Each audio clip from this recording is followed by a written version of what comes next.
ili upate. Yaani kupambana kwenye injili ili upate ni kupambana ili upate aliyepotea. Unaona?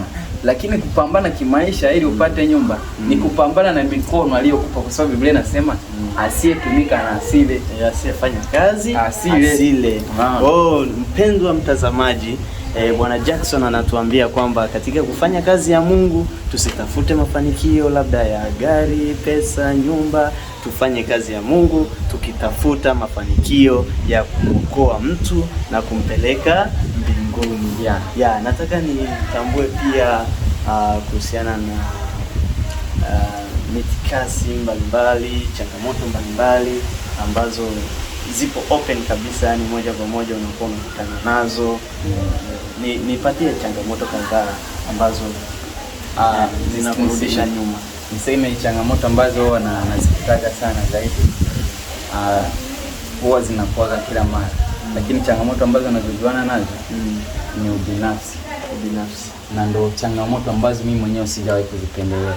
Yaani ubinafsi, kama sisi ambao tunaimba live, tunaimba pia playback, kila kitu mimi naimba.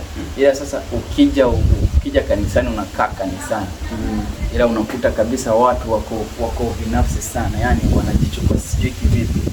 Yani huyu akishajua kama mimi ni Mtanzania, huyu akajua mimi ni Mganda, huyu akajua mimi ni Rwanda, mimi ni Mkongomani, mimi ni kabila fulani. Yani anataka kabisa kanisa alifanya la kwake. Unaona? Wakati kanisa ni la Mungu. Ndio kanisa. Sana ikiwa sasa sisi ni waimbaji tena, unaweza ukaimba kabisa, ukapewa nafasi ya kuimba na mafanikio ya kufanikiwa ikawa pale. Lakini unajikuta nyinyi ni waimbaji watatu, wawili, wanne ambao mmezaliwa sehemu moja, ndio, lakini hakuna hata siku moja unaweza ukamuinua mtu mwingine. Yaani uweza hata ukasema ngoja nimpushi huyu mzee mbele ili nione kama siku moja na yeye atakuja kuwa kama mimi. So hicho kitu kinakuwa kinaniumiza sana, na kwa changamoto, na nikawa na kila mahali nao wanajiuliza kwa nini watu wako hivi, mbona hawabadiliki? So kwenye muziki wangu hiyo inaniumiza sana. Na ni hatua gani labda unaweza kuchukua hata wewe siku moja ukiinuka, mtazamo wako ukoje? Ukiwa labda yani watu sasa wamekufahamu, dunia nzima inafahamu wewe kama wewe, utaratibu wako ukoje?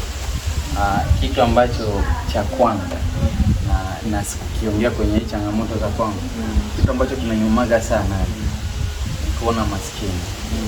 Yani nikiona mtu ni maskini, hana pesa, hana chakula, hana kwa kulala, inakuwa inaniuma sana. So cha kwanza ni mimi nikishapata mafanikio kabisa, dunia mzima imenijua, nimepata hela, nimepata swini na nini. Yaani hela zangu zile ambazo Mungu amenipa hazitokuwa za kwangu mkononi. Ni hela za watu.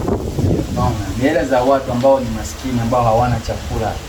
Na pia kwenye uimbaji, ukiingia kwenye uimbaji, kwa wale watu ambao wanasumbuka, wana vipaji lakini kwenda juu imeshindikana. Kwa nini mimi nisiwainue juu?